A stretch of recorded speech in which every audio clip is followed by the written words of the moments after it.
Graça e paz, irmãos. Foi uns amém dispersos, mas rolou uns amém. Graça e paz. Agora sim.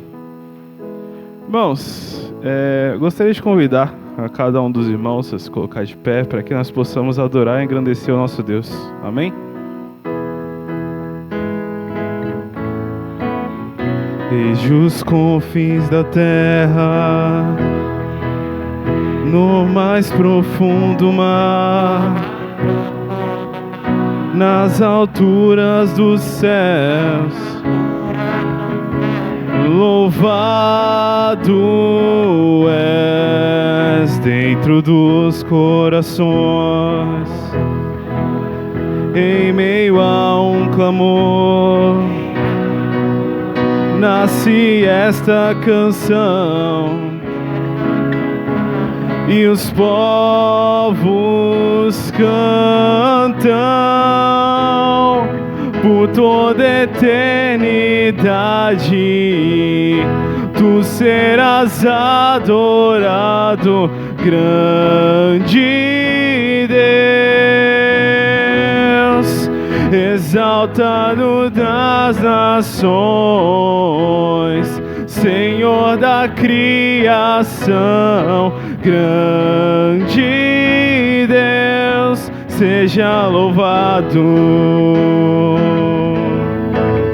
Desde os confins da terra, no mais profundo mar, nas alturas dos céus, louvado és dentro dos corações, em meio a um clamor, nasce esta canção. E os povos cantam por toda eternidade.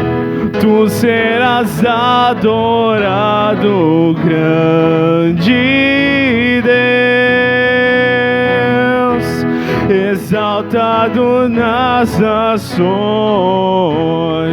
Senhor da criação, grande Deus, seja louvado por toda eternidade.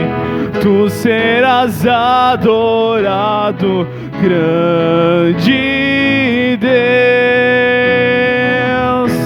exaltado nas nações, Senhor da criação, grande Deus, seja louvado.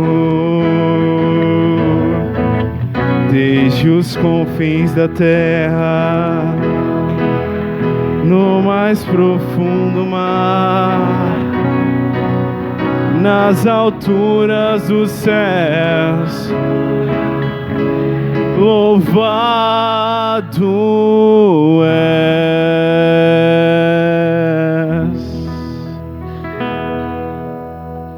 Amém. Amém, louvado seja o Senhor. Uma coisa que eu gostaria de trazer para os irmãos, que foi uma frase que eu estava lendo esses dias, refleti bastante sobre ela, é que se a gente pegar o Antigo Testamento, a gente lê algumas coisas, e a gente vê pessoas que, por exemplo, faziam sacrifícios para outros deuses, como por exemplo, a gente tinha um exemplo lá de Moloque, em que as pessoas davam seus filhos como sacrifício. E hoje em dia não é diferente. Hoje em dia a gente sacrifica muitas coisas por deuses que a gente não chama de deuses, que é para não ter algum impacto em nós. A gente finge que não percebe, mas a gente sacrifica tempo, a gente sacrifica família, a gente sacrifica saúde muitas vezes. Nós sacrificamos diversas coisas para esses outros deuses. E que a gente não chama de deuses para que a gente não se sinta mal. E Em Provérbios 18:21 é dito que a língua ela tem o poder de tanto transmitir vida quanto transmitir morte. E eu acredito que a transmissão de vida ela ocorre quando a gente está alimentado da água da vida. Porque é só a água da vida que traz vida. Então, se eu estou conectado diretamente ao Senhor, buscando, adorando a Ele, realmente, é onde as minhas palavras trazem vida. E a reflexão que eu tenho é de que as suas palavras estão sendo verdadeiras, elas estão trazendo vida no seu dia a dia, aquilo que você canta, realmente são palavras de vida? Porque muitas vezes a gente, só pegando como exemplo a música que a gente cantou, muitas vezes a gente canta por toda eternidade. Tem mais morte do que vida, da forma com que a gente canta. E eu gostaria que os irmãos refletissem sobre isso. Sobre as suas palavras estão trazendo vida. Porque nós precisamos que o Espírito Santo nos encha, para que nós possamos trazer vida àqueles corações que estão mortos. Porque muitas vezes a gente pensa, eu gostaria tanto que fulano ou ciclano venha para a igreja, ou que se converta, ou que conheça Cristo realmente. Mas como que você vai apresentar a Cristo se você está sacrificando o seu tempo, seus dias a outros deuses? E não buscando ao Senhor verdadeiro, ao único Deus. Então que possamos cantar para que o Espírito possa nos encher. Amém?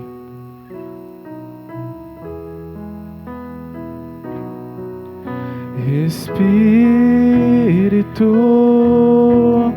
encha minha vida. Espírito, encha minha vida. Enche-me com teu poder, pois de ti eu quero ser. Espírito, enche o meu ser. Espírito, enche a minha vida. Espírito, enche a minha vida. Enche-me com teu poder, pois de ti eu quero ser. Espírito, enche o meu ser. As minhas mãos eu quero levantar e em louvor te adorar. Meu coração eu quero derramar diante do teu altar. As minhas mãos eu quero levantar e em louvor te adorar. Meu coração eu quero derramar diante do teu altar.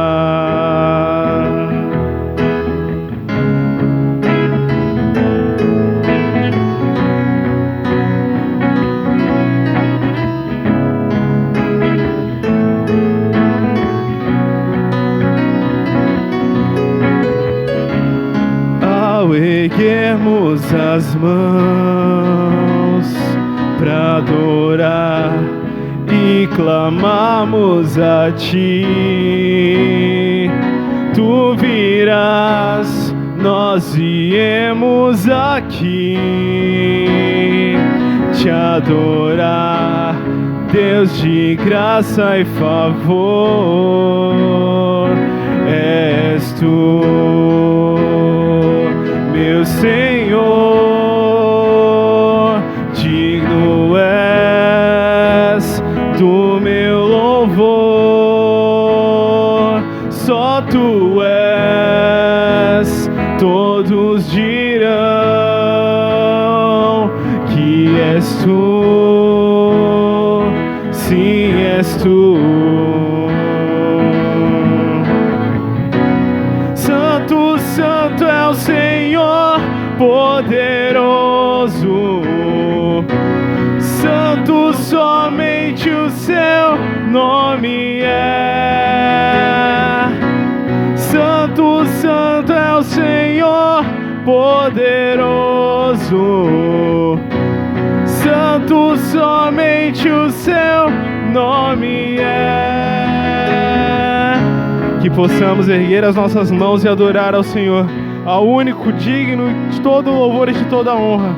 Louvado seja, Pai, o teu santo nome.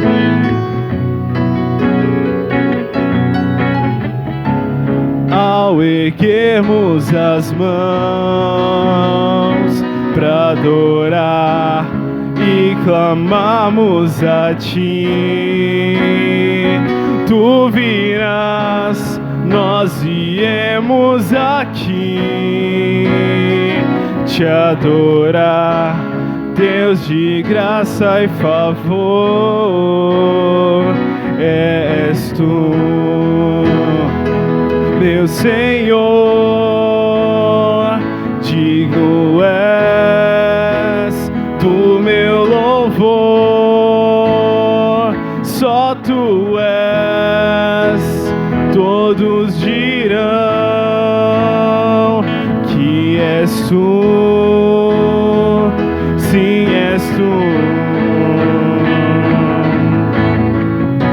Santo, santo é o Senhor poderoso. Santo, somente o seu nome é. Santo, santo é o Senhor poderoso. Santo, somente o seu nome é. Ao erguermos as mãos e clamarmos a ti, tu virás até nós por tua graça e favor. Ao erguermos as mãos e clamarmos a ti, tu virás até nós por tua graça e favor. Tu, meu Senhor, digno és do meu louvor, só tu és, todos dirão que és tu, sim, és tu. Santo, santo é o Senhor poderoso. Santo, somente o seu nome é. Santo, santo é o Senhor poderoso. Santo, somente o seu nome é. Ao erguermos as mãos e clamarmos a ti, tu virás até nós por tua graça e favor. Ao erguermos as mãos e clamarmos a ti, tu virás até nós por tua graça e favor.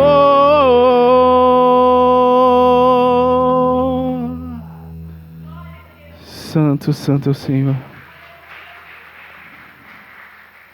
Irmãos, que possamos erguer as nossas mãos, adorar a Cristo e que possamos nos consagrar a só esse Deus. Porque muitas vezes nos separamos para as coisas do mundo para nos preparar para diversas outras coisas, menos para aquilo que o Senhor tem para nós. Então que possamos consagrar o nosso ser, o nosso coração e adorar a esse Deus que é digno de todo louvor e de toda honra. Amém?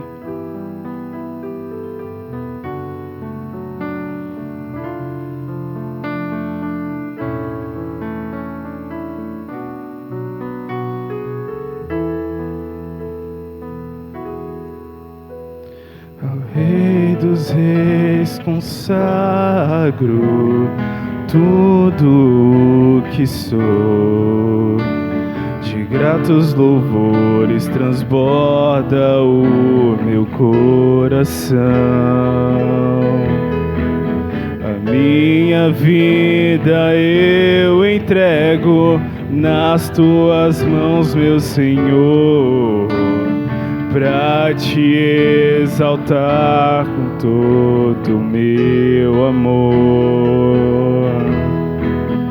Eu te louvarei conforme a tua justiça e cantarei louvores, pois tu és altíssimo. Celebrarei a ti, ó Deus, com meu viver. Cantarei, contarei as tuas obras, pois por tuas mãos foram criados terra, céu e mar e todo ser que neles há. Toda a terra celebra a ti com cânticos de júbilo, pois tu és o Deus Criador. Toda a terra celebra a ti com cânticos de júbilo, pois tu és o Deus Criador. Celebrarei a ti, ó Deus, com meu viver. Cantarei, contarei as tuas obras, pois por tuas mãos foram criados terra, céu e mar e todo ser que neles há. Toda a terra celebra a ti com cânticos de júbilo, pois tu és o Deus Criador.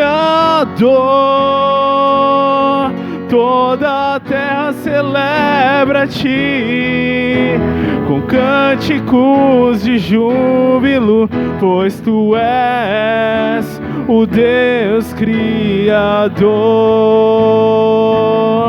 Pois tu és o Deus Criador,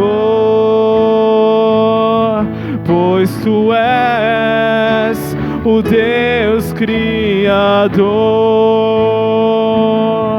A honra, a glória, a força e o poder ao Rei Jesus, e o louvor ao Rei Jesus. A honra, a glória, a força e o poder ao Rei Jesus, e o louvor ao Rei Jesus. A honra, a glória, a força e o poder ao Rei Jesus, e o louvor ao Rei Jesus, Senhor.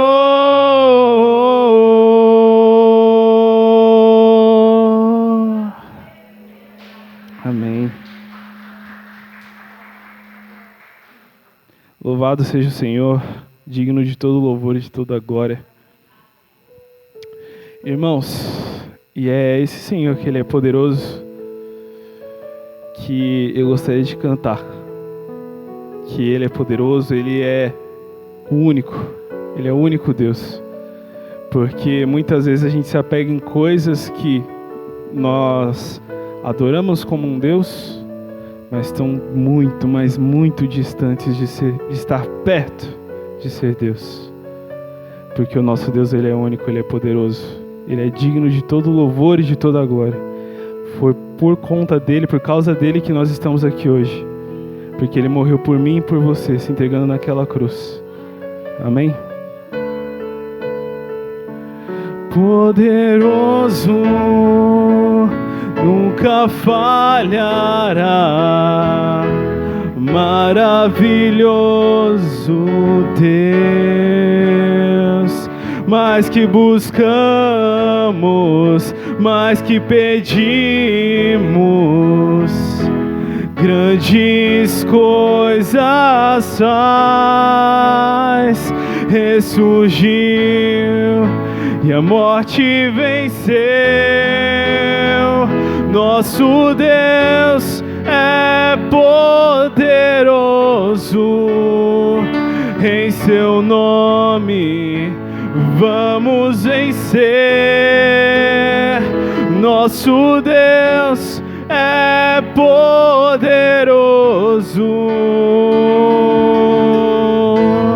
Só o nosso Deus é poderoso. Poderoso para trazer vida aos corações. Louvado seja, Pai, o teu grandioso e poderoso nome. Deus conosco, sempre perto estás, dando a solução.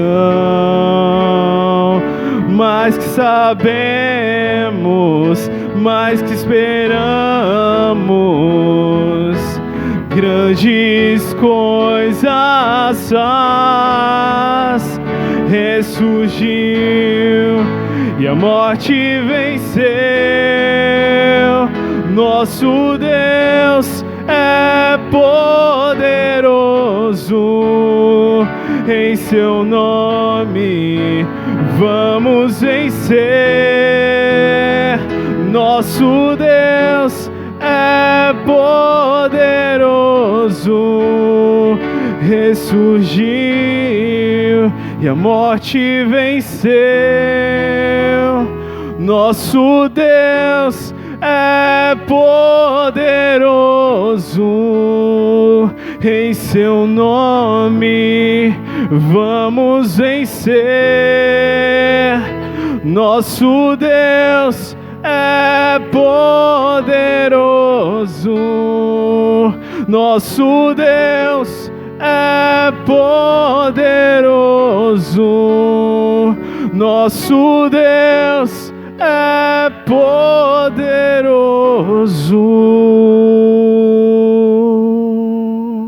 Santo, santo é o teu nome, Deus. Louvado seja, Pai, o teu nome, Pai. Poderoso é o Senhor, digno de todo louvor, de toda honra e de todo louvor, Pai.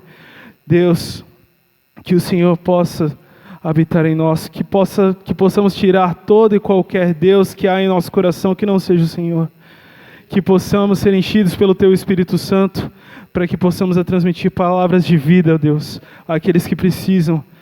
Porque só o Senhor é a água viva, aquele que transborda, que pode transformar o nosso coração e trazer vida em nós, para que possamos trazer vida àqueles que precisam da tua água, Deus, de ti. Pai, que o Senhor possa ser glorificado e exaltado em nossos corações, nas nossas palavras, e que sejam palavras verdadeiras, de louvor e adoração e de engrandecimento ao teu glorioso e poderoso nome, Pai. Santo, santo é o Senhor, Deus. Em nome de Jesus, amém. Amém. Os irmãos podem se sentar, a gente vai passar para o momento de oferta. Amém, irmãos. Glória a Deus, né? Já louvamos a Deus, adoramos a Deus, né? Como foi o cântico falou, que toda honra, toda glória seja dada ao nosso Deus. Agora nós vamos celebrar também, né, o nosso Deus com os nossos dízimos e com as nossas ofertas. Amém? Eu convido os irmãos que abram as suas Bíblias em Lucas, capítulo 12, a partir do versículo 16, que diz assim a palavra do Senhor, né? E propôs-lhe uma parábola, Jesus que propôs, né, esta parábola, dizendo: a herdade de um homem rico tinha produzido com abundância, e arrazoava ele entre si, dizendo: que farei? Não tenho onde recolher os meus frutos. E disse: farei isto, derrubarei os meus celeiros e edificarei outros maiores, e ali acolherei todas as minhas novidades e meus bens. E direi à minha alma: alma, tens em depósito muitos bens, para muitos anos, descansa, come, bebe, folga. Mas Deus lhe disse: louco, esta noite pedirão a tua alma, e o que tem preparado para quem será? Assim é aquele que para si ajunta tesouros e não é rico para com Deus. Amém? Então nós ouvimos já nesta manhã, né, a palavra que o pastor nos trouxe, falando sobre a eternidade. Mas não era o caso desse homem aqui não, né? Ele não estava pensando na eternidade. Estava pensando nas coisas daqui da terra, para juntar tesouros, não tinha mais nem onde guardar, né? E construiu tudo de novo para guardar o seu tesouro. Aí vem Deus e fala: louco, esta noite pedirão a tua alma, e o que tu tens preparado para quem será? Né? E em outras palavras, em outros textos também lá em Mateus fala, né, que nós devemos guardar o nosso tesouro, o nosso coração, nas coisas de Deus, lá, né, onde traça, né, enferruja, corrói. E que nós possamos estar assim também, né, como o pastor também falou, que a nossa vida aqui é uma preparação para a eternidade. Que nós possamos estar colhendo, fazendo coisas boas obras para o reino de Deus. Como a palavra de Deus fala também, que nós devemos amar os nossos irmãos, aqueles que estão necessitados, que nós possamos estar acolhendo os nossos irmãos, né? E que nesta manhã, nos momentos de oferta, nós estejamos pensando nisso, né? Que nós estamos aqui de passagem, a nossa pátria não é aqui, a nossa casa, é lá na eternidade, nos céus. Que glória, né?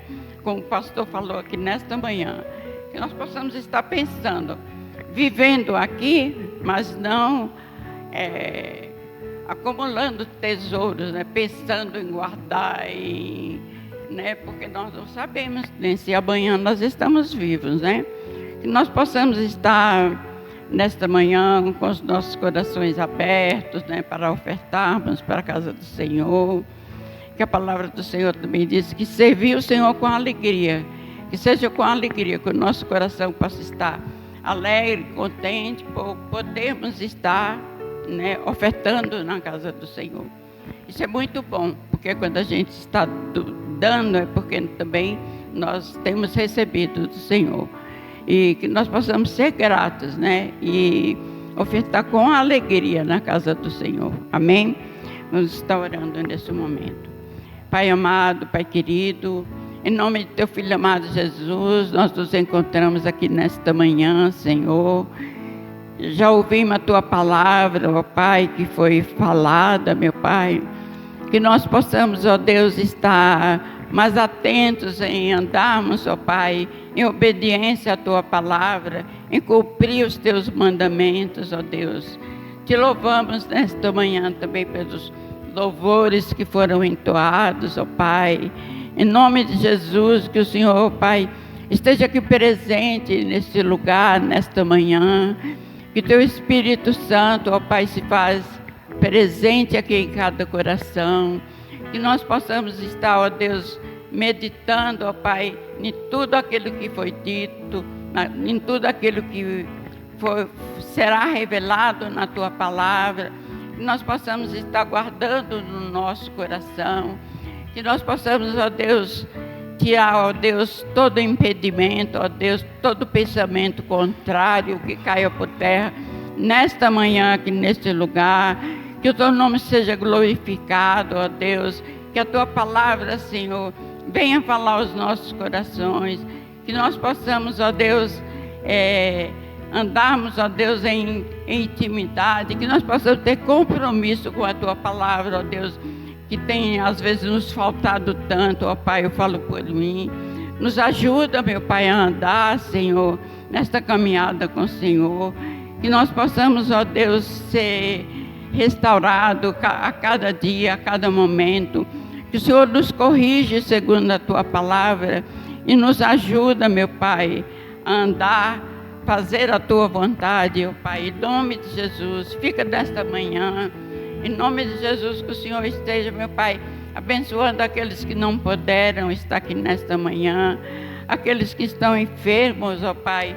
O Senhor vai de encontro, ó Deus, levando a Tua bênção, levando a cura segundo a Tua vontade e o Teu querer. Te colocamos nesta manhã a vida da nossa irmã Fátima, ó Pai. Que o Senhor esteja visitando, ó Pai, a casa da Tua filha. Que os Teus anjos, ó Pai, estejam acampados ali naquele lugar, dando forças, ó Pai, à Tua filha, sabedoria, unção do Teu Espírito Santo, ó Deus. Fica conosco, ó Pai, que o Senhor se faça presente aqui nesta manhã. É a nossa oração e nós oramos assim, em nome do Pai, do Filho e do Espírito Santo de Deus. Amém.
Vamos compartilhar a palavra do Senhor hoje.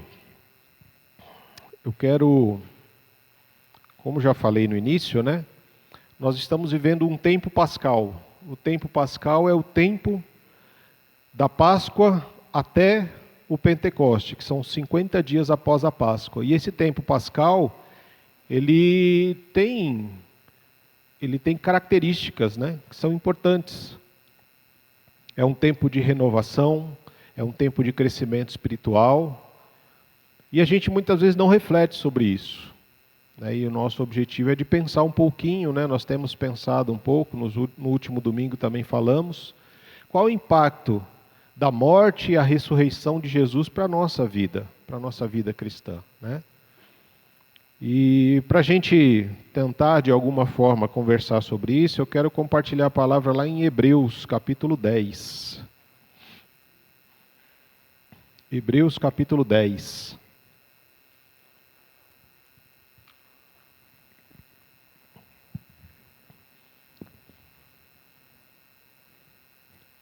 E como diz o tal do filme lá do Jack, né? A gente vai fazer por partes.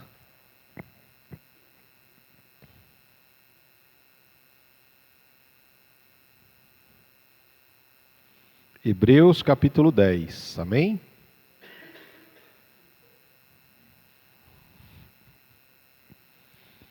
Hebreus 10, a partir do verso 19.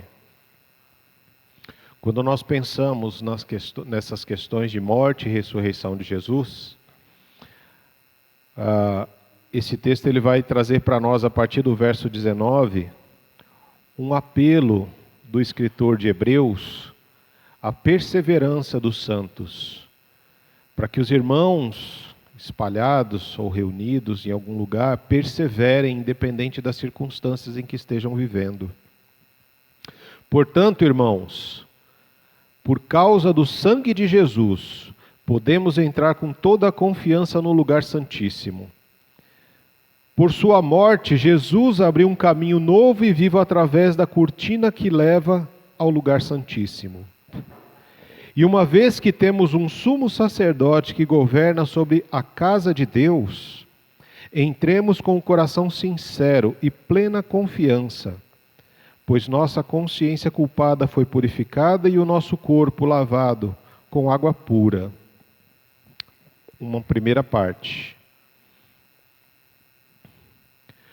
O livro de Hebreus, irmãos, ele foi escrito mais ou menos por volta do ano 65, próximo à queda do templo de Jerusalém. Era um templo de muita dificuldade, de perseguição aos cristãos, onde o fato de ser cristão era uma sentença de morte. As pessoas denunciavam os cristãos para ganhar dinheiro, para serem libertos. Olha, sabe a delação premiada que a gente tem hoje? Então, naquela época já acontecia. Se você me disser quem é cristão, você ganha tanto. Ou olha, você vai ser preso, mas se você me apontar quem são os cristãos, eu vou aliviar para você. Já naquela época isso já acontecia, né? E é um período, irmãos, em que muitas pessoas que ouviram do Evangelho e que tinham realmente entregado a sua vida a Jesus, estavam voltando atrás. Estavam fugindo, estavam apostatando da fé, esfriando no seu amor, na sua fé, na sua devoção por Cristo, devido à perseguição que era intensa. E em tempos de perseguição, infelizmente nós vivemos muitos problemas. Alguns abandonam, outros esfriam, outros se isolam, que é exatamente o desejo do inimigo, o desejo daqueles que querem acabar com a fé cristã, é exatamente dessa forma, que se dispersem, que se isolem, que não busquem mais se fortalecer nesta fé. Mas o escritor de Hebreus, ele vem dizer para nós, olha, irmãos, foi por causa do sangue de Jesus que nós podemos entrar com toda a confiança no lugar santíssimo. E quando ele me trouxe isso à memória, né? Quando eu estava lendo o texto, me trouxe à memória uma lembrança de quando eu estava no seminário, em que nós fazíamos visitas a diversas igrejas, desde ortodoxa grega, católica, evangélica, tradicional, protestante, neopentecostal. A gente ia fazendo visitas para observar como era a forma que aquelas pessoas cultuavam a Deus. Em uma dessas visitas, nós fomos numa igreja em que isso aqui ainda acontecia de forma um pouco diferente. A gente foi na igreja e lá na igreja tinha, o povo se assenta lá e tem todo um ritual, incenso, e aí eles traziam bíblias de ouro, bíblias de prata, e mostrava para o povo a Bíblia, e abriam uma Bíblia grandona, assim, enorme a Bíblia, e começava a ler os textos e tudo mais. E a gente foi num dia em que inclusive era o dia de ceia. E aí nesse dia de ceia, eles tinha uma parte assim do altar, em que eles estavam ali, os ministros estavam, e de repente um dos ministros, ele se vira de costas, e aí tinha uma porta assim, com uma cortina bem grossa, atrás dele. E aí ele abriu aquela cortina, entrou e fechou a cortina. Ele foi tomar a ceia lá dentro, e lá dentro tinha um outro altar. E aí depois a gente entendeu que aquele altar dele era o lugar santíssimo, em que só o sacerdote principal podia entrar, E aí eles mesclavam um pouco do sacrifício do Antigo Testamento com a ceia do Senhor. Porque a nossa Páscoa é a ceia, não é? E lá no Antigo Testamento, o sacerdote, o sumo sacerdote, entrava no lugar santíssimo e só ele podia entrar para oferecer o sacrifício. E no dia da ceia, só o sumo sacerdote entrava naquele lugar que tinha uma cortina grossa, para que ninguém visse o que acontecia lá dentro, e ele entrava para tomar a ceia lá dentro, como se fosse o sacrifício. Falei, que mistura! Né? Eu falei, cara, que mistura maluca. Eles mantiveram, porque hoje você não pode fazer sacrifício de animal, né? Devido às questões sanitárias, questões de saúde. Então eles trocaram o sacrifício do animal pela ceia. Só que só o sumo sacerdote lá, o principal, que podia tomar aquela ceia lá dentro, só ele entrou. Os outros ficavam do lado de fora, aí eles tomavam a ceia, e depois que eles tomavam a ceia, aí chegava a vez das pessoas, do público tomar a ceia. Só que eles não serviam, eles colocavam uma mesa lá, e aí depois que terminava a celebração, eles convidavam as pessoas para ir à mesa e se servirem da ceia, pão e vinho, uns cálices de vinho de verdade, e umas lascas de pão desse tamanho. Falei, rapaz, isso aqui é generosidade no pão, viu? Pão bom, menino. Né? Pão caseiro que eles faziam lá. Mas é a forma como eles cultuavam. E assim, quando eu li esse texto, me veio à memória essa lembrança de quando a gente viu, e nós estávamos como estudantes, né, de teologia, nossa, aquilo soou para nós como meio que uma mistura, né, uma miscigenação, um negócio louco, que misturava o antigo com o novo, e aí tirava uns negócios que não podia fazer mais, como o sacrifício de animal, e trocava pela ceia. E aí o texto vem falar para nós, olha, que por causa do sangue de Jesus, podemos entrar com toda a confiança no lugar santíssimo, ou seja, aquilo não faz sentido. Não faz sentido você ter um lugar santíssimo hoje em dia para você entrar se nós cremos que o Messias já veio. Não tem mais nada que nos separe, porque o texto fala, por sua morte Jesus abriu um novo e vivo caminho através da cortina que leva ao lugar santíssimo, porque no Antigo Testamento, nos tempos de Jesus, no Novo Testamento, tempo de Jesus, ainda tinha no templo uma cortina que ia do teto até o chão para separar o lugar santíssimo dos outros lugares. O lugar santíssimo continuava sendo aquele lugar que só o sumo sacerdote podia entrar na presença de Deus. E o texto do Antigo Testamento fala que ele só podia fazer isso uma vez por ano, com uma corda amarrada na cintura e sinos. E ele entrava, os sinos faziam barulho, se o sino parasse de fazer barulho, depois que ele entrou lá, é porque ele estava em pecado e ele foi consumido pela santidade de Deus. E aí eles puxavam a corda para tirar o corpo do sumo sacerdote de lá. Então era eleito um novo sumo sacerdote para poder fazer o sacrifício. Jesus é o sumo sacerdote. Jesus é o sacrifício, é o sumo sacerdote e é a mensagem. E ele é o rei que também recebe. E se nós cremos nisso, nós temos esse sumo sacerdote, nós não precisamos mais que ninguém interceda por nós, a não ser o próprio Cristo. É o Cristo, é nele que nós confiamos para que interceda junto ao Pai. Eu não preciso de intercessores, eu não preciso de um Moisés, eu não preciso de um pastor, de um padre, de um bispo, para falar com Deus.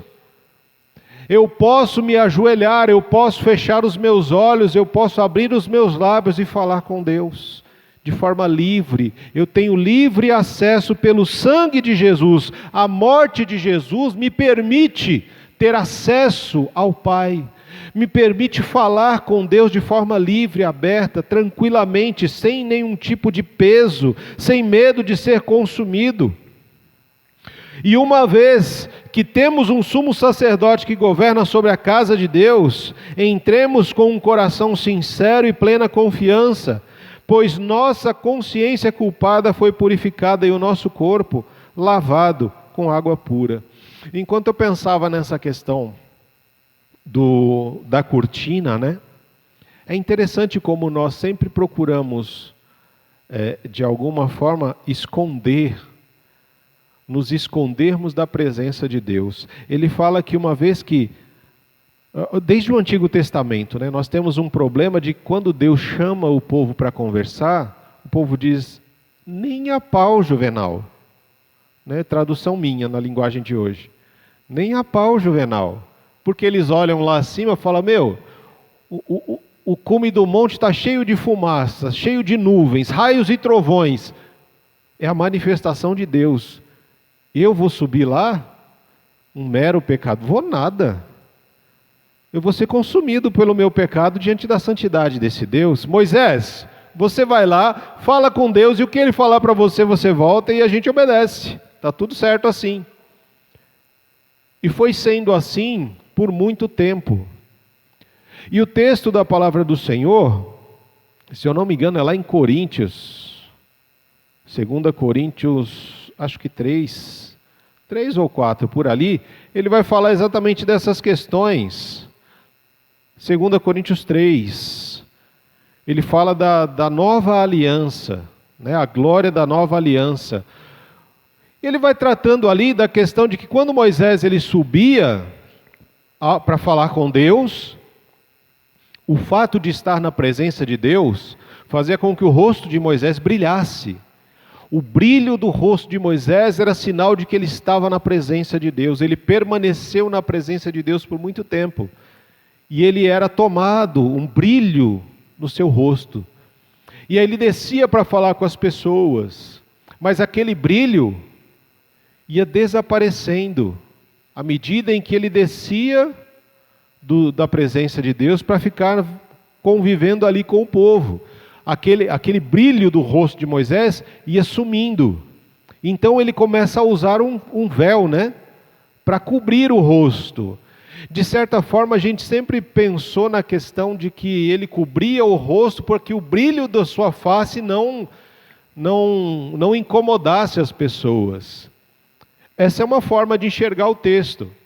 Mas tem uma outra forma também que a gente pode enxergar. Moisés cobria o rosto para que as pessoas não vissem que a glória de Deus ia sumindo da sua face à medida que ele se afastava de Deus, para conviver com o povo. E nós muitas vezes fazemos isso. Nós muitas vezes usamos véus. Quando nós nos escondemos atrás de um corpo perfeito, quando nos escondemos atrás de uma maquiagem perfeita, para esconder as imperfeições do nosso rosto, né? Quando nos escondemos atrás de títulos, porque eu sou doutor, sou isso, sou aquilo. Eu estava vendo uma reportagem, uma entrevista que foram fazer com um doutor, em que um doutor conhecido aí na área da medicina. E aí perguntaram para ele assim, qual era o seu problema quando você era... O problema que você mais enfrentou quando era criança ou adolescente? Ele falou o bullying. Só que na minha época eu não chamava de bullying, né? Eram as brincadeiras sem graças, aquelas brincadeiras que humilhavam, que deixavam a pessoa sem graça, que desrespeitava a pessoa. E aí perguntaram para ele assim, olha, e o que você fez para resolver esse problema? Me tornei médico. Porque hoje, quando eu entro em qualquer recinto, as pessoas me respeitam. Então ele de alguma forma tentou ganhar ou conquistar o respeito dos outros, se tornando um médico. Mas lá dentro ele continuava sendo aquela mesma criança que sofreu com bullying, que continuava de certa forma ofendido, acuado, e qualquer um que de repente falasse alguma coisa a mais, ele já se retraía. Por quê? Ele começou a usar um véu para esconder a sua fragilidade, a sua vulnerabilidade. O véu de ser um doutor, muito respeitado pelas pessoas, mas que no coração, lá no fundo, ele continuava sendo aquele menino, assustado, com medo das brincadeiras sem graças que muitas pessoas faziam com ele. E a gente continua também sendo assim. Nós nos escondemos atrás de uma de uma religiosidade para esconder a nossa falta de comunhão com Deus. Nos escondemos atrás de muitas coisas, atrás de Facebook, de redes sociais, para esconder quem nós realmente somos. Eu tenho muitos seguidores, tenho um monte de gente que me dá like, mas quantas pessoas estão comigo no dia a dia quando as coisas estão difíceis? Para orar comigo, para me dar um abraço, para ajudar a me levantar quando eu estou caído. Esses são os véus que nós vamos usando e que nos separam muitas vezes da presença de Deus. Ô Fê, coloca a primeira imagem para mim, por favor. E aí, pensando nessas questões, essa daí é uma imagem, irmãos, de um kintsugi. Kintsugi é uma arte uma arte japonesa em que eles fazem restauração de vasos, de cerâmicas, de porcelana, né, que foram quebradas, eles pegam o pó dos cacos e misturam com ouro. Essa faixa meio que amarelada que vocês veem na imagem, é pó de ouro junto com o pó da cerâmica que eles pegam, misturam e fazem meio que uma goma para restaurar aquela cerâmica que foi quebrada. Isso me fez pensar exatamente nessa questão. Nós, quando alguma coisa, uma xícara quebrou um pedacinho, não, joga fora. Uma tigela quebrou, está lascada na pontinha ali, a gente joga fora. Porque muitas vezes nós queremos coisas perfeitas. Não é verdade? Nós queremos a xícara perfeita, a vasilha perfeita, o vaso perfeito, mas nem sempre a gente vai conseguir essa perfeição. Na maior parte das vezes não vai conseguir. E se qualquer acidente, qualquer coisa, tirar a perfeição daquilo, já não serve mais. Né? É interessante, a gente tem um sobrinho que ele tem TEA, e ele tem foco, né? O hiperfoco dele é de pirulito. E aí, não importa o tamanho do pirulito, né? Ele ganhou um pirulito desse tamanho agora no aniversário dele. Mas qual é o problema? Se esse pirulito quebrar um pedacinho, já não serve mais. Para ele o pirulito tem que ser perfeito. Quebrou um pedacinho do pirulito, esquece, ele já não quer mais aquele. Você tem que dar outro pirulito para ele. Já não funciona mais para ele. É como se perdesse o brilho, o encanto, né? Assim também somos nós. Muitas vezes a gente se decepciona com as pessoas porque elas não são aquilo que nós esperamos. Elas falham, elas nos frustram, elas mentem, elas nos enganam, elas não correspondem às nossas expectativas e elas também não têm obrigação de corresponder às nossas expectativas. Mas nós temos isso, né? Nós colocamos expectativas sobre os outros. O marido coloca sobre a esposa do marido, os pais sobre os filhos nos pais, o pastor na igreja, a igreja no pastor, e quando não sai de acordo com aquilo que a gente espera, a gente se decepciona. E aí o que a gente faz? Troca de marido, troca de esposa, troca de pastor, troca de igreja. E essa arte do kintsugi, ele vem mostrar para nós que quando eles fazem essa restauração, não é para esconder a rachadura, a vulnerabilidade ou a fragilidade daquela cerâmica, mas é para trazer como destaque a sua vulnerabilidade, a sua fragilidade, que ela não é perfeita e ela se quebrou, mas ela pode ser restaurada. Assim como Deus faz conosco. Né? Põe a outra, por favor. A outra imagem, ela também, imagina que você é um caco. E aí o próprio Deus vem e nos restaura. Ele pega os cacos da nossa vida, todas as vezes que a gente chega aqui. E Ele, no poder do Santo Espírito, Ele vai pegando os cacos da nossa vida, vai me juntando no momento de comunhão com meu irmão, quando a gente ouve, quando a gente olha no rosto do outro, quando a gente se abraça, quando a gente diz para o outro, como é importante que você está aqui hoje. O Senhor, Ele vai nos restaurando, vai restaurando a nossa humanidade, que não é perfeita. Nós somos frágeis, nós somos sensíveis, nós somos, às vezes, duros demais, né, no nosso próprio coração, no julgamento com o outro.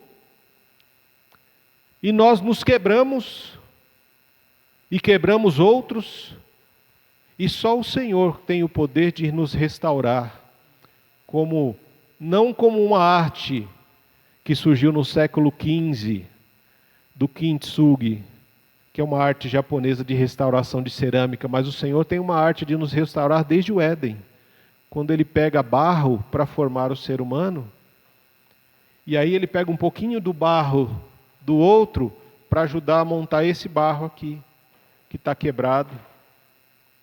Pedaços que faltam em mim são encontrados em você. Pedaços que faltam em você são encontrados no seu irmão, na sua irmã. E é por isso que o Senhor nos chama para ter comunhão. Porque a comunhão é o lugar onde nós colocamos aquilo que nós temos em comum. O nosso relacionamento com Deus, a nossa busca, a liberdade que o sangue de Jesus nos dá de nos achegarmos aos santos dos santos, à presença do Deus Todo-Poderoso, sem máscaras, sem véus, sem títulos, porque para o Senhor não vale nada disso. O Senhor não está preocupado se você é doutor, se você é advogado, médico, psicólogo, engenheiro, se você não tem profissão, se você tem o que comer, o que não tem. O que o Senhor está preocupado é que você é um filho e uma filha amada dEle. E como filhos e filhas amados, nós fazemos parte de uma família, que o sangue de Jesus nos permite fazer parte. Foi por causa do sangue de Jesus que nós podemos nos reunir aqui. A boa notícia que nós recebemos vem de um túmulo vazio. Vem da morte. A morte anuncia que, olha, Jesus morreu. Porque Jesus era humano como eu e você. Mas por causa da vida que Jesus levou, o Pai aprovou a vida que Ele levou. E o ressuscitou. E o túmulo estava vazio. Foi a morte e a ressurreição de Jesus que nos permitiram viver como igreja. E a gente, irmão, precisa ter muita consciência disso, porque olha, quando ele diz no verso 23 lá de Hebreus 10, apeguemo-nos firmemente, sem vacilar, à esperança que professamos, porque Deus é fiel para cumprir a sua promessa. Jesus tinha dito que era necessário que ele morresse. Era necessário. Tem coisas na vida, irmão, que a gente não gosta de fazer, que a gente não quer fazer, mas é necessário. É necessário que seja feito. E a morte de Jesus era algo necessário para que houvesse a reconciliação entre nós e o Pai. Era necessário que ele morresse para que o véu que nos separava fosse rasgado e que nós pudéssemos ter livre acesso à presença de Deus, por causa desse sangue que purificou a nossa consciência pecaminosa, uma mente mundana, e nos lavou dos nossos pecados. E Ele é fiel para cumprir a sua promessa. Mas, o que Ele fala depois? Lembra que eu falei que eles viviam um tempo de perseguição, de muita perseguição e luta, onde muitas pessoas estavam apostatando, esfriando no seu amor por esse evangelho. Olha, o sangue de Jesus me dá acesso ao Pai, mas, poxa, se eu disser que eu sou cristão, eu vou morrer. Jesus nos mostra que a morte já não é mais uma separação, mas é uma fase de transformação. A morte que nós vamos ter que passar aqui é uma transformação desta vida para uma vida eterna, onde teremos um corpo glorificado, onde estaremos na eternidade, já desfrutando um pouco da eternidade com o Pai. Mas isso na cabeça deles ainda era um negócio muito complicado, principalmente para os novos convertidos. Poxa, Jesus morreu para que eu estivesse com Ele na eternidade, mas eu não quero ir para lá agora não. Se eu falar que eu sou cristão, eu vou morrer. O problema deles era a perseguição. O nosso é a aceitação. A perseguição, naquela época, fez com que o Evangelho se fortalecesse e se expandisse verdadeiramente. O Evangelho que cresceu naquele momento era um Evangelho realmente sincero. Porque aquela imagem que nós vemos, né, dessa restauração, a sinceridade vem de uma lenda que era dita nos tempos antigos, em que os grandes escultores romanos, eles usavam cera para encobrir as rachaduras das esculturas. Daí que vem o sincero ou sem cera. Com cera, eles usavam a cera, fez uma escultura linda e tinha ali uma rachadura. Poxa, sabe quando você tem uma rachadura lá na parede da sua casa? O que você faz? Você mete massa corrida ali para cobrir, não é? Você passa a massa corrida, dá uma lixadinha, depois pinta, está perfeita de novo. Só que ali tem uma rachadura. Está escondido, mas a rachadura continua lá. A imperfeição continua ali. E então eles faziam o quê? Poxa, tinha uma rachadura lá em uma escultura, eles enfiavam cera para cobrir aquela imperfeição da escultura. Por isso que quando a palavra fala que a gente tem que ir à presença do Senhor com sinceridade de coração, eu não preciso usar cera nenhuma para cobrir as minhas imperfeições, as minhas falhas. Deus conhece o meu coração, Ele sabe quem eu sou. Ele sabe que eu sou inconstante, sou falho, mas Ele também sabe que eu tenho um desejo enorme de agradá-lo. Ele sabe também que existe um amor imenso no meu coração, pela presença dEle, pela palavra dEle, por estar em comunhão com Ele. Todos nós temos imperfeições, todos nós temos as nossas falhas. Mas é na presença desse Deus que Ele vai nos transformando, e Ele não vai esconder a minha e a tua falha, porque Ele pede para a gente confessar os nossos pecados, porque Ele é fiel e justo para nos perdoar de tudo, todos eles. Nós somos muitas vezes como essa imagem, cheia de imperfeição, porque nós somos humanos, e o que nos torna completos é a presença de Deus. Pensemos em como motivar uns aos outros na prática do amor e das boas novas. E não deixemos de nos reunir como fazem alguns, mas encorajemo-nos uns aos outros mutuamente, sobretudo agora em que o dia está próximo.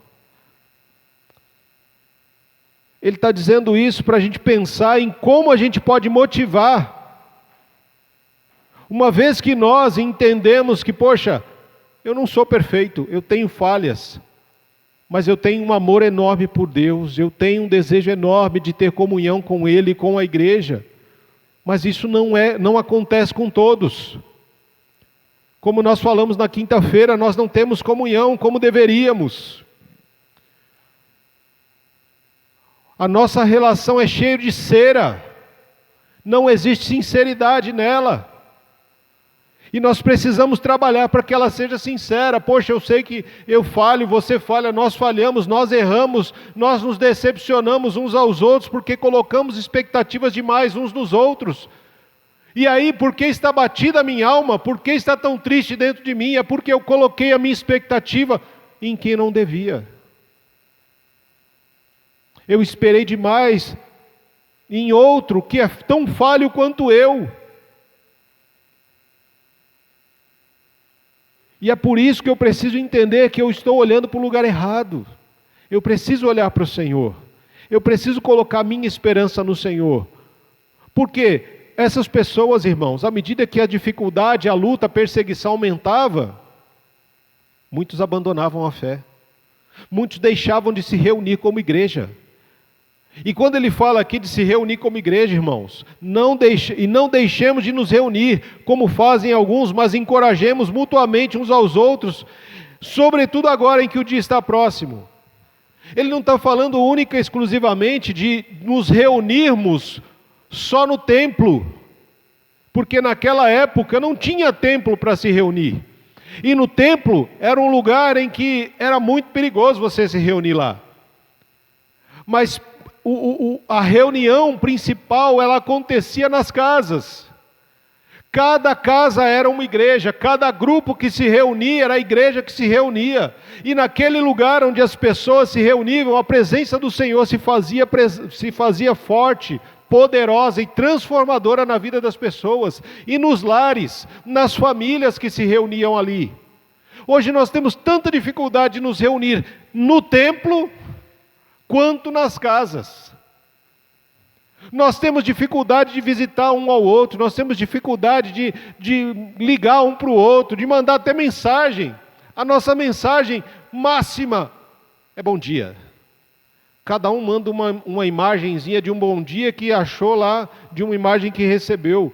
Não é nem um bom dia que você põe a sua voz e diz ali, meus irmãos, bom dia. Nós temos o irmão Sebastião, ele põe. Ele fala, irmãos de Monte Santo, um bom dia a todos. Que Deus abençoe a nossa igreja, não é? Então, mas são raros. Nós precisamos colocar a nossa voz, quem nós somos ali, dizer bom dia, ligar para o irmão. Irmão, olha, você está com algum problema, alguma dificuldade? Não, estou bem, graças a Deus, que bom, então eu vou na tua casa para a gente tomar um café. E agradecer a Deus porque está tudo bem. Ou, irmão, como é que você está? Estou passando um perrengue aqui, está estreito, irmão, está difícil a coisa aqui, então estou indo na sua casa para a gente tomar um café junto e pedir para que o Senhor nos fortaleça. Isso é comunhão. É chorar com quem chora e se alegrar com quem se alegra. Mas para isso eu tenho que ter disposição de sair do meu lugar de comodidade e ir ao lugar de encontro do outro. Assim como Jesus saiu da presença do Pai, lá em Filipenses 2, ele não deixou a glória do Pai, a presença do Pai, ele saiu do lugar que estava bom, estava tranquilo para ele. Ele não precisava vir aqui. Ele não precisava. Mas era o único jeito de nos reconciliar com o Pai novamente. Porque era necessário, então é necessário que a gente saia da nossa zona de conforto e vá ao encontro do outro. E esse encontro, irmãos, faz muito bem a quem recebe a visita quanto aquele que faz.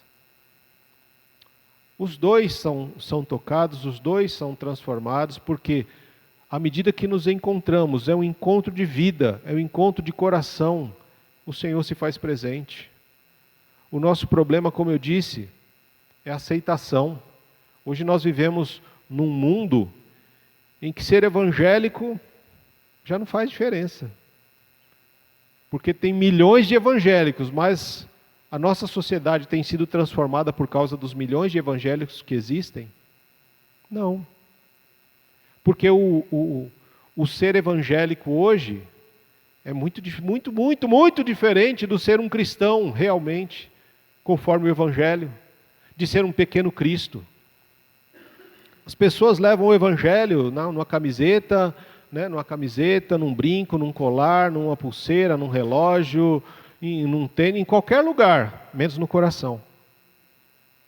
É um cristianismo superficial, em que não se conhece o Deus que se diz servir.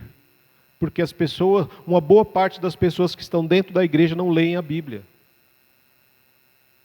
Ou porque não tem vontade de ler a Bíblia, ou porque não entende devido a N fatores. Ou o fator de baixa escolaridade, ou um fator de Bíblia com a tradução difícil. E isso nós precisamos mudar. Nós precisamos mudar essa realidade.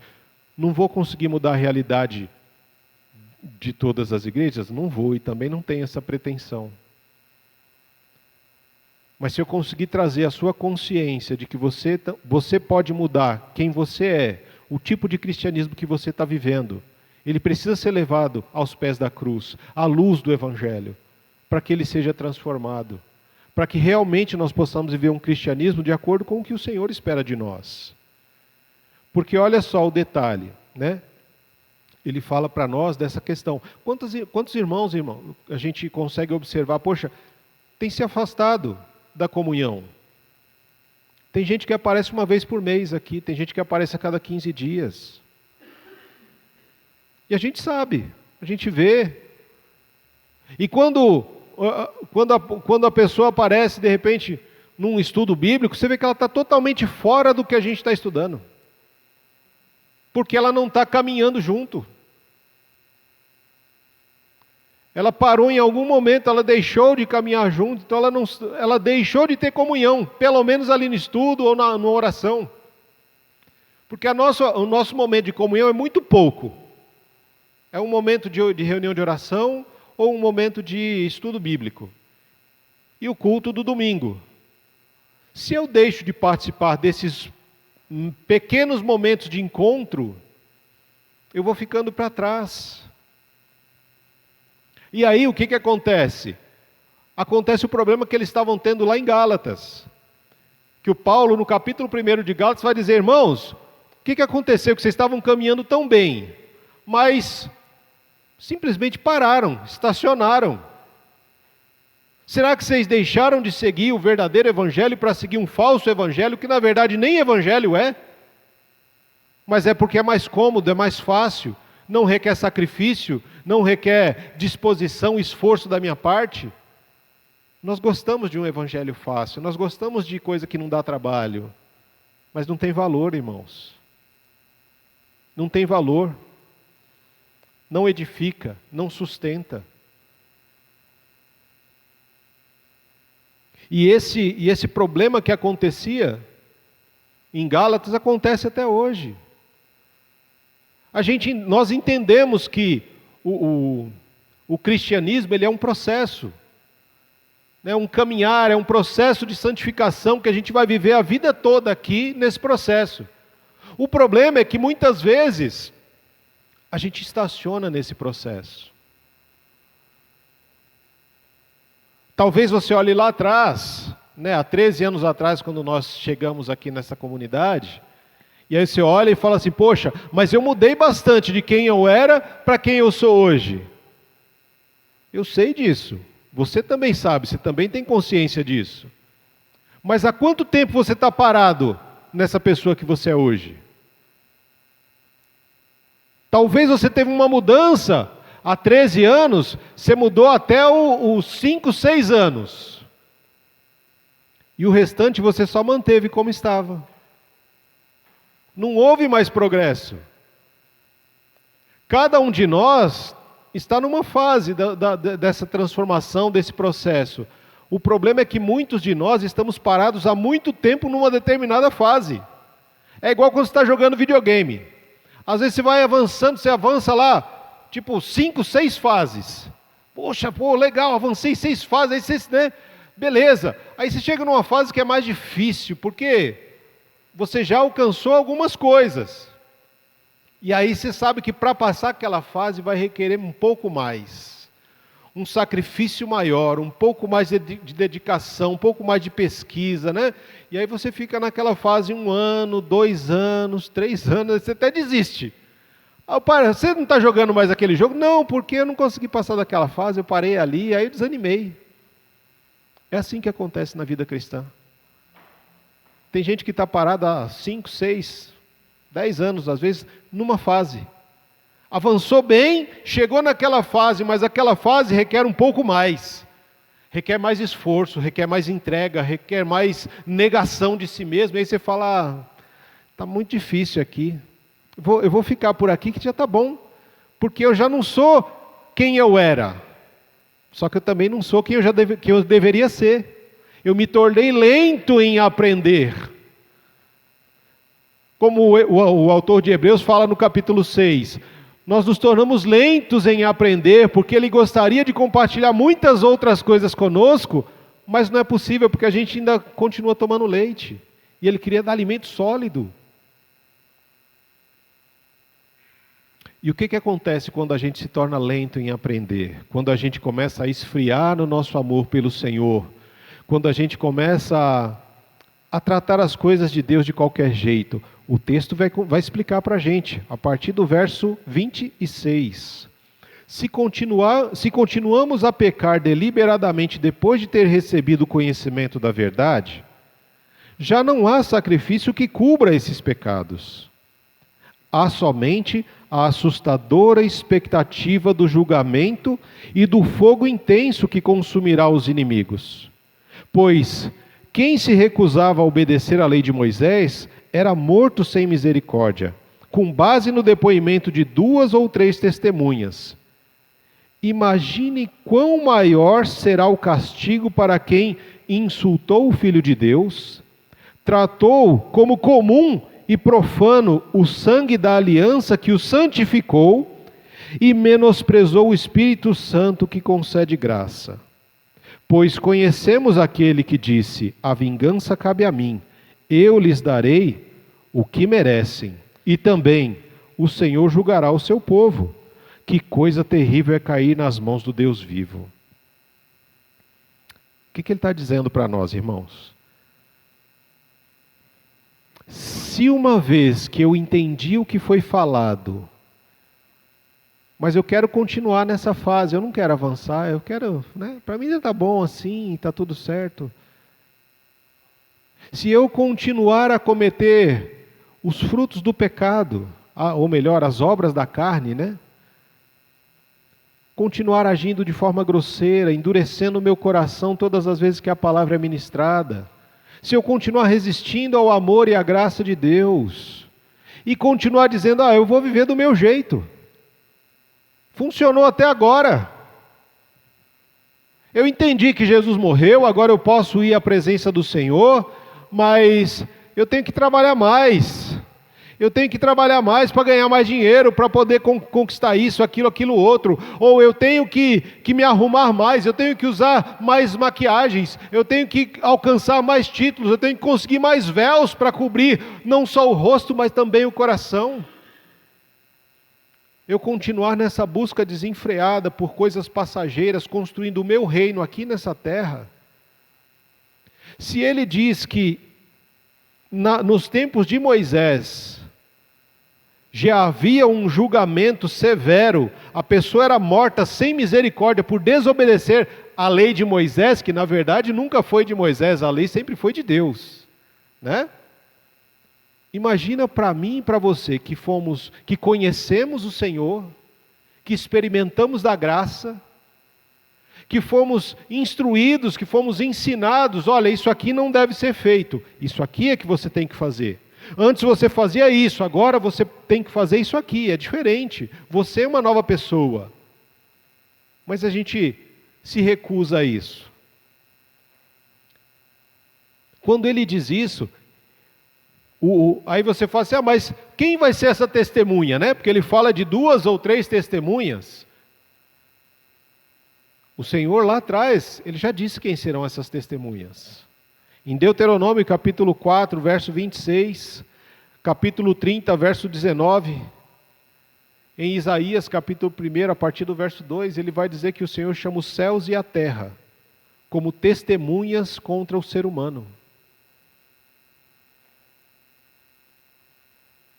Os céus e a terra são testemunhas contra o ser humano no dia do julgamento.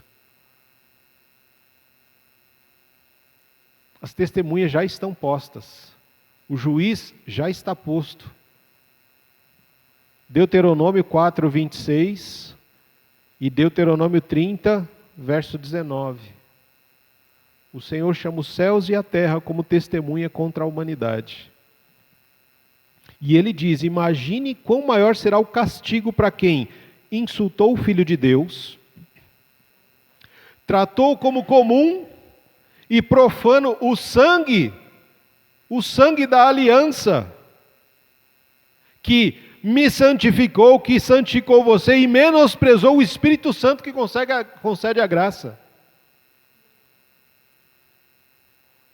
Nós vamos, aqueles que permanecem, continuam em pecado e que não mudam, que não querem mudar, vão experimentar não do cálice da salvação de Jesus, mas do cálice da ira de Deus. Você imagina a ira de um Deus que entregou o Filho dele para morrer no seu lugar, e você menosprezou o sacrifício, tratou como algo profano o sacrifício, o sangue da aliança.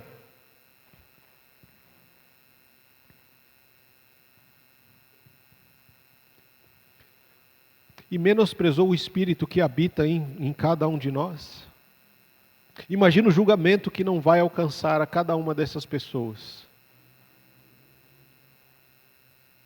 A mesma terra que clama, desde lá de Gênesis 4, quando Caim derrama o sangue de Abel, e a terra abre a boca para receber o sangue, e ela começa a clamar a Deus justiça. É esta mesma terra que continua desde lá, clamando pela justiça divina.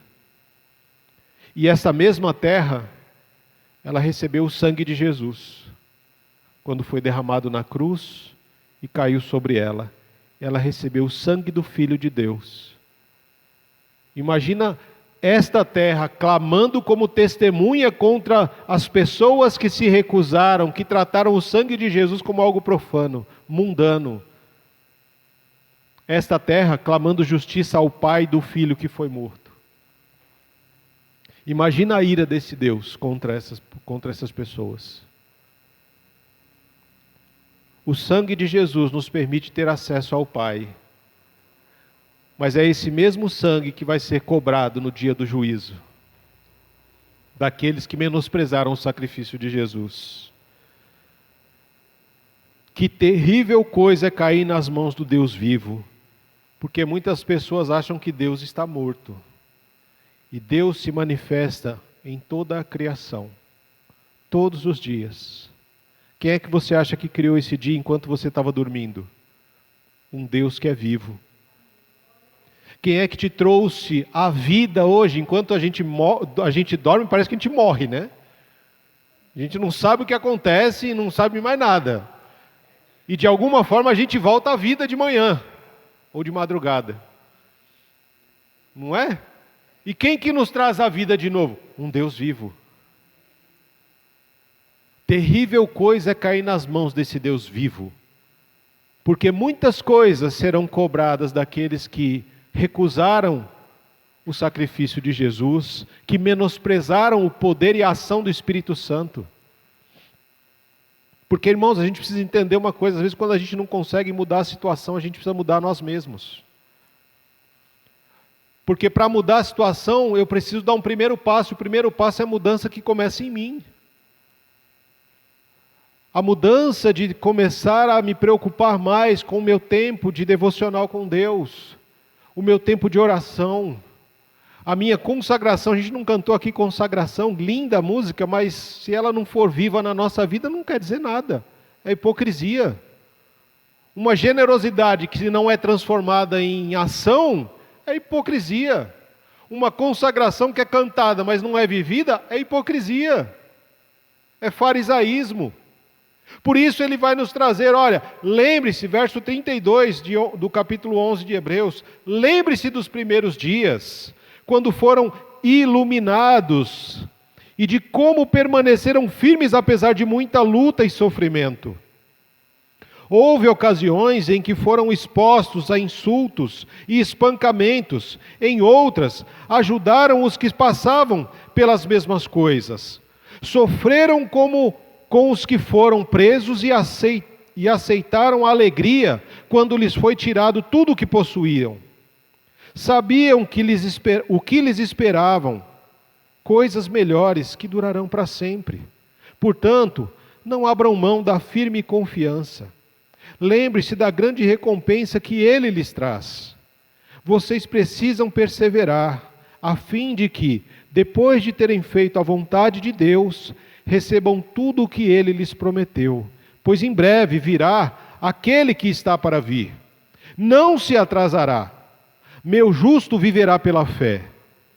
Se ele se afastar, porém, não me agradarei dele. Mas não somos como aqueles que se afastam para a sua própria destruição. Somos pessoas de fé, cuja alma é preservada. É aqui que mora o grande X da questão. É aquilo que Jeremias nos diz, olha, eu quero trazer à lembrança aquilo que renova a minha esperança. Eu preciso me lembrar dos primeiros dias, voltar ao primeiro amor, quando eu tive a iluminação, o primeiro encontro com Deus, quando os meus olhos se abriram, quando eu vi a face do Cristo ressurreto, quando eu senti o meu coração arder, quando eu desfrutei de uma paz que excede todo o entendimento no meu coração e na minha alma. Por um instante essa semana eu senti essa paz, irmãos. Mas foi um momento, sabe, eu estava num momento ali que eu estava fazendo uma oração, eu estava no carro, indo para a faculdade, com um monte de preocupação na cabeça, e enquanto eu dirigia eu orava ao Senhor. E aí quando eu parei, que estacionei o carro, eu fechei os olhos, eu respirei, mas eu senti como se tudo tivesse sumido. Foram, acho que 10 segundos, mas que valeram o meu dia. Foram 10 segundos de uma paz que eu não sei como explicar. Porque é o tipo de coisa que você não explica, você sente. E quando eu abri os olhos, eu falei, Senhor, obrigado. Porque eu pude sentir a Tua presença comigo hoje. Eu sei que eu não estou sozinho, eu sei que eu não estava falando sozinho. É como se Ele tivesse tirado, colocasse a mão assim e tirasse todas as preocupações, tudo aquilo que estava me impedindo de sentir a presença dEle, Ele me permitiu. Naqueles 10 segundos, eu estou aqui. Não tem nada mais importante do que a minha presença nesse momento. Que sejam 10 segundos, mas que vai valer por o seu dia todo. E o meu desejo, irmãos, é que a gente possa trazer à memória. Lembra quando você veio para Jesus? A alegria que invadiu o seu coração. A vontade que você tinha de sair gritando na rua e falando para todo mundo o quanto Jesus é bom e quanto o amor do Senhor é transformador. O quanto é gostoso cantar e louvar a Deus. Lembra, lá nos primeiros dias, quando começou uma transformação em você? Então é esses dias que você tem que trazer à memória hoje, para reviver. É trazer a memória para viver novamente dias de esperança, de festa, de alegria, de descanso na presença do Senhor. Dias do primeiro amor. Os dias em que você estava ansioso, ansiosa para poder ler a Bíblia e falar, poxa, eu não entendi, eu não vejo a hora de chegar, eu vou mandar uma mensagem para o pastor, eu vou mandar uma mensagem para o meu líder, eu vou mandar uma mensagem para alguém, porque eu preciso tirar essa dúvida aqui que eu li, eu não entendi, mas eu quero entender. Porque eu sei que quanto mais eu entender das Escrituras, quanto mais eu compreender do Evangelho, mais a minha vida vai ser transformada. Lembre-se desses dias e se esforce para sair da inércia, da paralisia espiritual em que muitos de nós temos vivido. Sai desse lugar de comodismo e busca um lugar de transformação em Jesus. Sai do lugar de comodismo e vai ao encontro do seu irmão, da sua irmã no decorrer da semana. Não espera o dia da terça ou da quinta ou do domingo para encontrar, mas crie momentos de encontro com o seu irmão, com a sua irmã, para orar junto com ele, com ela, para fortalecê-los. Né? Nós temos uma irmã passando por tanta dificuldade, a gente precisa se mover para buscar fortalecer essa irmã. Não é isso que ele fala no verso 24? Pense em como motivar uns aos outros na prática do amor e das boas obras. Como que a gente pode dizer para a irmã, para ela se sentir acolhida? Olha, irmã, a gente está com você. Você está passando uma dificuldade? No que a gente puder ajudar, a gente vai ajudar. Seja com oração, seja com presença, seja com uma mensagem. Mas sai do lugar. Para de mandar Deus e fazer o que é função nossa. Senhor, vai lá, visita a irmã. Senhor, vai lá e faz isso. Senhor, vai lá e faz aquilo. Vai você. Nós somos chamados para ir. Jesus nos disse, a mim foi dada toda a autoridade no céu e na terra. E agora eu digo a vocês, vão e preguem o Evangelho a toda criatura. Fazendo deles discípulos, ensinando eles a guardar tudo aquilo que eu dei a vocês. Isso aqui, irmãos, ensina a guardar. Mas para ensinar o outro a guardar, eu tenho que estar junto com ele. Eu tenho que estar junto com ela. Eu tenho que dizer para ele e para ela: olha, a sua vida está um caco, está um caos. Nós cremos num Deus que Ele pega os cacos de um vaso quebrado e restaura. Ele não vai esconder as minhas nem as tuas imperfeições, mas Ele vai ressaltá-las para que as pessoas possam olhar para nós e dizer: olha, ele não é perfeito, ela não é perfeita, mas Ele também não esconde isso. Ele sabe que não é, mas Ele pede perdão, Ele busca reconciliação, Ele busca ir ao encontro daquele que sofre. Por quê? Porque Ele sabe que Ele também sofre. Por que Jesus veio ao nosso encontro, irmãos? Por que Ele é o nosso sumo sacerdote? Porque Ele veio aprender como é sofrer como a gente, como é se decepcionar como nós. Ele veio aprender o que é ser traído, humilhado, o que é ser xingado, o que é ser abandonado, o que é como nós. E Ele não escondeu as suas marcas, porque nessa restauração aqui, irmãos, as marcas não são escondidas, elas estão visíveis. E quando Jesus foi ressuscitado dos mortos, Ele não escondeu as marcas.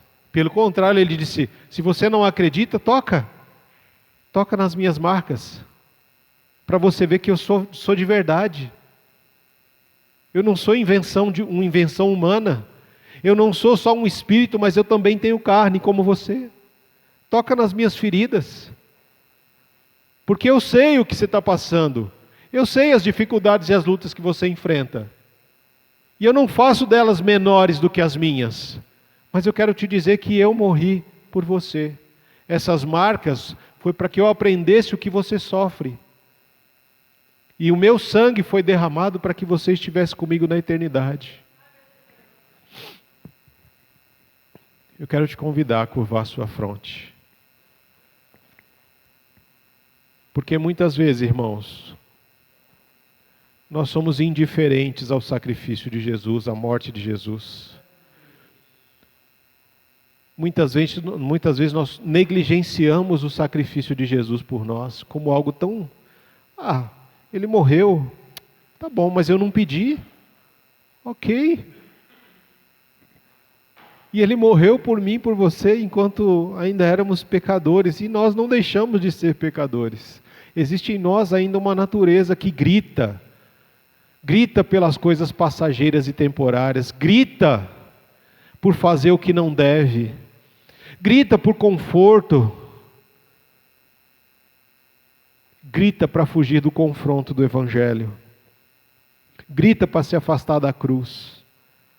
Mas é na cruz que nós temos um chamado, é na cruz que nós somos chamados a deixar ali o nosso ego, a nossa vaidade, a nossa dureza de coração. É na cruz que nós somos reconciliados no sangue de Jesus, com o Pai e também com o nosso próximo, com o nosso irmão. Senhor, em nome de Jesus, o Teu Evangelho foi cantado, foi ofertado, foi pregado, foi celebrado. Trouxemos à memória, Senhor, a nossa responsabilidade de motivarmos uns aos outros, para que ninguém se afaste da comunhão, mas que todos, Senhor, se esforcem para estar juntos. Mesmo que nós vivamos num mundo, Senhor, em que as perseguições, no nosso contexto, praticamente nem existem, Pai. Mas uma aceitação de um evangelho superficial, que não requer arrependimento, nem cruz. Esse evangelho é muito pregado e é muito vivido. E tem criado evangélicos e falsos cristãos, pessoas superficiais na Tua palavra. E nós queremos, Senhor, ser confrontados com o evangelho que cura, que restaura, que reconcilia e que salva. Nós queremos esse evangelho, mesmo que para nós custe tudo, Senhor, tudo que temos e tudo que somos. Nós queremos um evangelho, Senhor, sem máscaras, sem véus, sem cortinas que nos separem do Deus Todo-Poderoso. Nós queremos o Evangelho que nos reconcilia com o Pai pelo sangue de Jesus que foi derramado naquela cruz.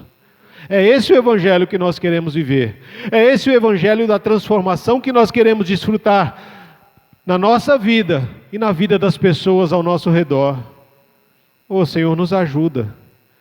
Nos ajuda porque ainda somos inconstantes, ainda somos falhos. Nos ajuda porque ainda colocamos as nossas expectativas no lugar errado. Nos ajuda, Senhor, a olhar para o autor e o consumador da nossa fé, que é Jesus. Nos ajuda, Senhor, a viver uma vida perseguindo o alvo que é Jesus, seguindo os passos de Jesus, negando a nós mesmos dia após dia, tomando a nossa cruz diariamente e diariamente andando nos passos de Jesus. Senhor, que o amor do Deus Pai Todo-Poderoso que nos constrange seja inundado no nosso coração. Que a graça que nos é dada por uma entrega perfeita na cruz nos alcance. Que a comunhão que nós ainda não conhecemos como deveríamos, e que a consolação que só o Espírito Santo, agindo em nós, pode nos transformar como instrumentos consoladores na vida de outras pessoas.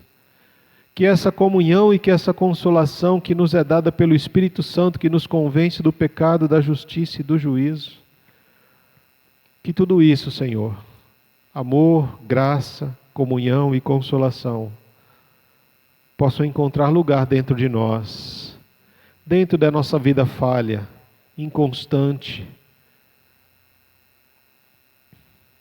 todos os dias, Senhor.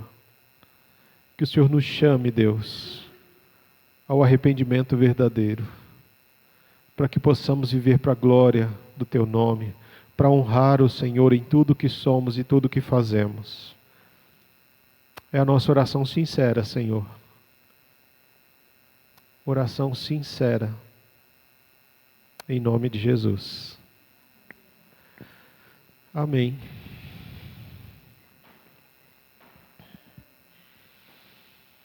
Amém. Que você possa ter uma semana cheia da presença do Senhor. E que antes de sair você possa dar um abraço sincero no seu irmão, na sua irmã. E que você possa, no decorrer dessa semana, irmão, ter atitudes de mudança, de sinceridade na sua vida, buscando momentos de encontro,